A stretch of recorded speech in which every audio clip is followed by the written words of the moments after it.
Firstly, the price. Let's start there. People are suspicious. We know that print is struggling. The new age not up there in terms of distribution, I understand. We know that 24-hour news, very difficult to keep afloat. You're talking about huge resources. And then this figure comes up, 450 million rand. Can you explain it? Yeah, no, look, I think we are selling not only the present, but one is buying not only the present, but the future as well. I think both the properties, the new age and... Are you saying there's a future for print if we start? Oh, yeah, without a doubt. There are people, that's why you still have books. That's why I still have bookstores. Exclusive books is still going very well. The psychology of people in terms of reading things is not about to change, regardless of the technology. So print, there's a future for print, without a doubt. Otherwise, everyone would be on some kind of iPad for books. You do have that as well, but that has not taken away the book smell. You know, there are booky people that want to smell the thing, so it's going to happen. And also shelf life, and there's a whole lot of psychology that has got to do with hard copies. So that is not about to disappear. Yeah, so what about 24-hour news? ENCA's former editor has come out saying there's no way this figure checks out. People who are involved in 24-hour news say it just sounds exorbitant. I'm not in management, but if you're in this industry, you know 24-hour news is tough. SABC struggling. This is one of the things that's under review right now. And SABC is doing better than ANN7. ENCA doing better than both. Yeah, look, I think this is why you need people with a vision. We are coming in as Lodi Dogs with a great vision for this business. We're going to break into new markets, not only in South Africa, but also in the continent as well. So, and we've got a lot of, the key to any business is its people. I think the kind of people that we have in both properties are genuine people, are people that are resolute, are people that have withstood a whole range of attacks and criticism and what have you. And we want to reward those people by ensuring that they keep their jobs, as it were. But at the same time, we're looking at growing the business and employing more people. We're looking for more talent. We're looking to employ more people. We are very confident that this business is going to go from strength to strength. But Mr. Manyi, you're talking about the future. Are you saying you buy businesses based on hopes about the future, not based on profitability right now? Surely the fortunes of those two companies right now, the fortunes of the industry right now count. And do you understand why people are suspicious about 450 million rand? No, it's people that don't understand business. The best time to buy a business is when it's not doing that well. Then you can negotiate everything. One of the things I've negotiated... So you're saying this is a good price, this is actually a good price, because this business is going to be the household of the continent. This business has got so much legs, it's just unbelievable.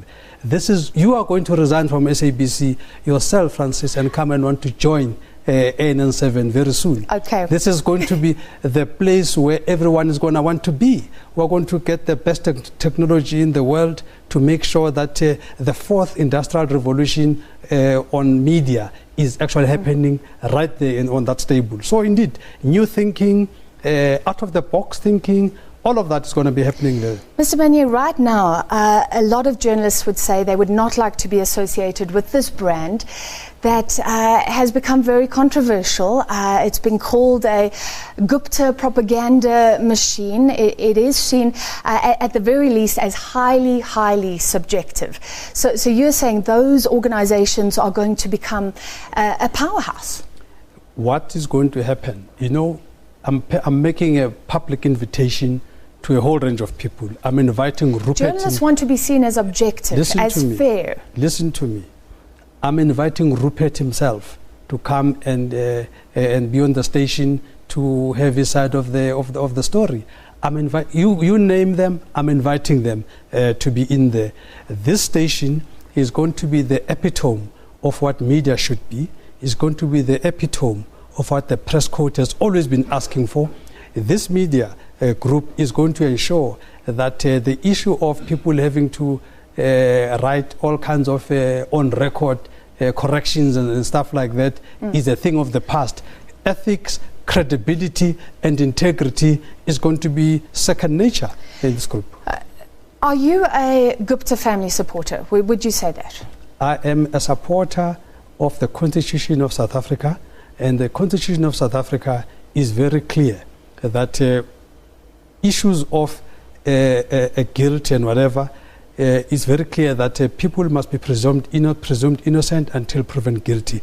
As we speak here and now, you and I, Francis, know that there is no court in South Africa that has convicted Guptas of any wrongdoing, so to speak, not only in South Africa but in the world. By the way, one of the hinges. Do you not think there's enough evidence for South Africans to be very worried about the family and about their media interests? Not evidence. There is enough fake news for South Africans to be worried, not evidence. The clearest sign that I was waiting for, the reason we're announcing today, I was waiting for Monday.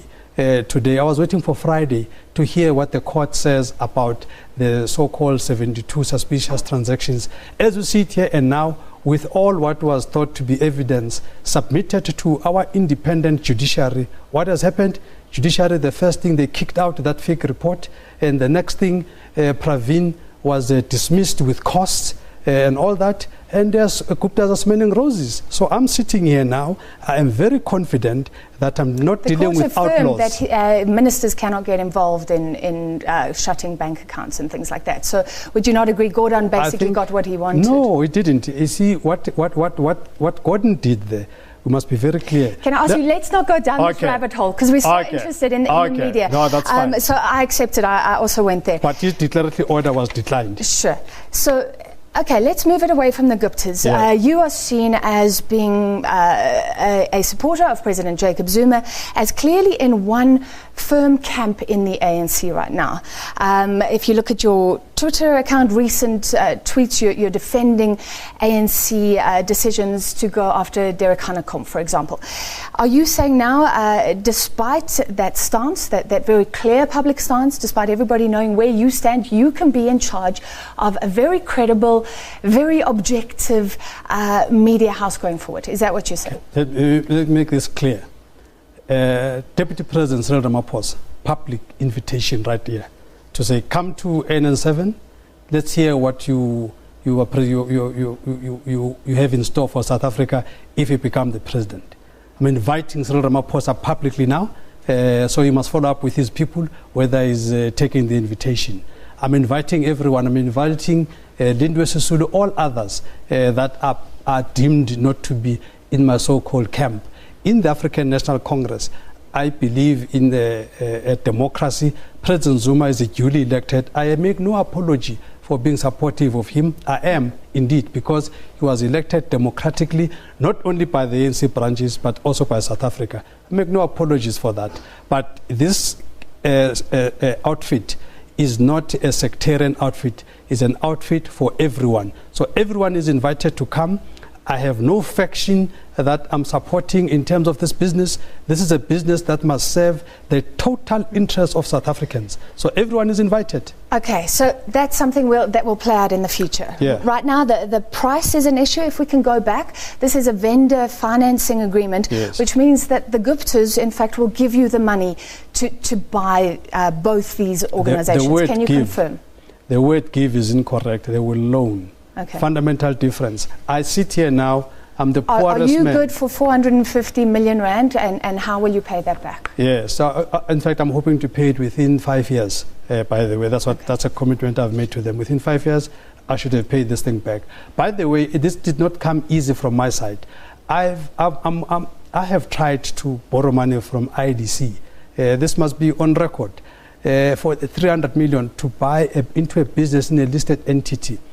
They threw me backwards and forwards for 18 months. They keep saying, bring audited financials, and then they don't make a decision, and by that time the financials are stale, then you have to bring other numbers. We did that run around. 18 months later, I had to abandon the business. So it was my strategy to say, I must get vendor financing. If people are committed to transformation, if people are committed to a transformed media diversity in South Africa, then people must put their money where their mouths are. So I say to the Guptas, I want to do this deal, I want all this property, I want everything. The only leeway I give is management, because I wanted commitment to management. So only 10% goes to management, the rest I own, so that I can give it my own flavor.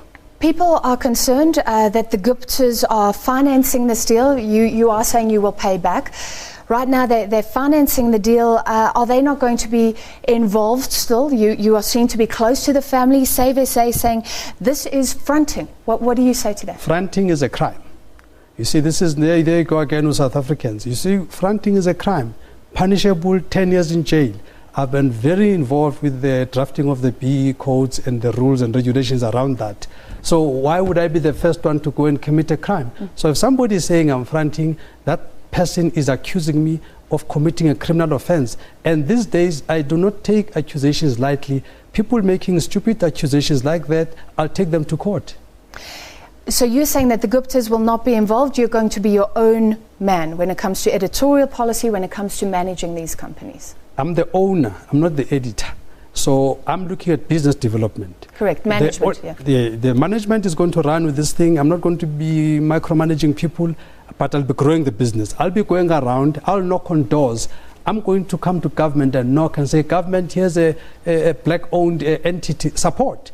I'll go to business and say, here's a black-owned entity, support. I'll go across to the continent and say, here's a black initiative, continent, support. So my role is going to be an active shareholder in terms of business development. So I'll be knocking on doors everywhere, even in business. Business in South Africa has said that it's committed to transformation. Business must put its money where its mouth is. All right, we're running out of time, but there are other concerns. One is that the New Age has received a lot of government funding. In the SABC hearings, there was a lot of talk about the breakfast, where government departments pay for these events. SABC was roped in, wasn't being paid. That funding was going to a Gupta-owned company. Is this going to be a tool to capture government ad spending in the future? There must be no apologies that government must support this venture. I used to run GCIS. I know that though that kind of an allegation of Gupta's taking everything in government has always been there, I used to run GCIS. I can tell you it's a blue lie. In fact, I can name newspapers that benefit the lion's share out of government budget. And the TNA gets a small fraction of that. So you're saying government distributes fairly? Because I think in a democratic society, that's what people would want. In fact, it's unfair. That they don't start channeling funds to a supportive agency, basically. No. Government has never done that. Government has always been. In fact, the people with the lion's share of government is Times Media, for instance. Sunday Times has got serious millions out of government. Even City Press, all of them. Actually, newspaper by newspaper, media by media, they get a lot more than that stable is getting, the Gupta stable, if you want to call it that. So this notion that every money is channeled there is a blue lie. There's no such a thing. But I'm looking for an increase in that unapologetically. This entity is transformed, is black-owned, more black-owned than any other, by the way. This is the media house that is owned not only by black, but by an African in particular. So I'm looking for government unapologetically to support this venture. This is radical economic transformation. This is an example of media ownership transformation. So government must support. Final question.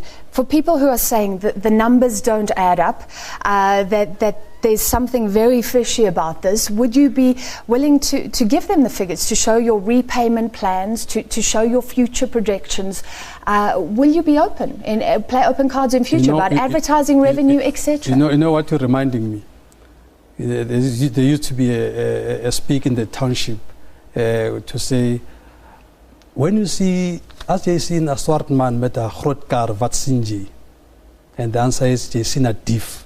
This is the unfortunate thing in South Africa, that when you're a black person, you have to I'm being unfair. Yes, you're being unfair. A black person has always to be treated. Let me make the point. The concerns of editors. Let me respond to the concerns. A lot of black people involved in media, etc. Let me respond to the concerns.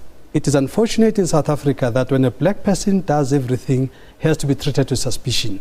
And this is a kind of transformation and decolonization that we must rid ourselves of. It cannot be that when a white person, a young white chap driving a Maserati at 25 is all normal. But a 54-year-old man that must buy a Maserati, all of a sudden is a problem. Cannot have that. That is a colonized mind. That is a mind it's about that you, is Mr. Manyi. poisoned. It's about the poor fortunes of media houses at the moment. People are struggling, so that's why they're questioning the figure. And they Do must you up their accept that? game. They must up their game. I think it's a value proposition. The amount of corrections that media has to do all the time with wrong facts and so on, and stories that are not credible, that's why they're not doing well. This media house is going to be where the truth lies, is going to be where everything is business news that are not spiced up with a lot of lies. That's where you're going to find them at ANN7 and the New Age. What's happening in the political front, we're going to have serious intelligence about things that are happening. So the place to be is ANN7 and the New Age. The others must close shop. All right, thank you very much for your time this afternoon.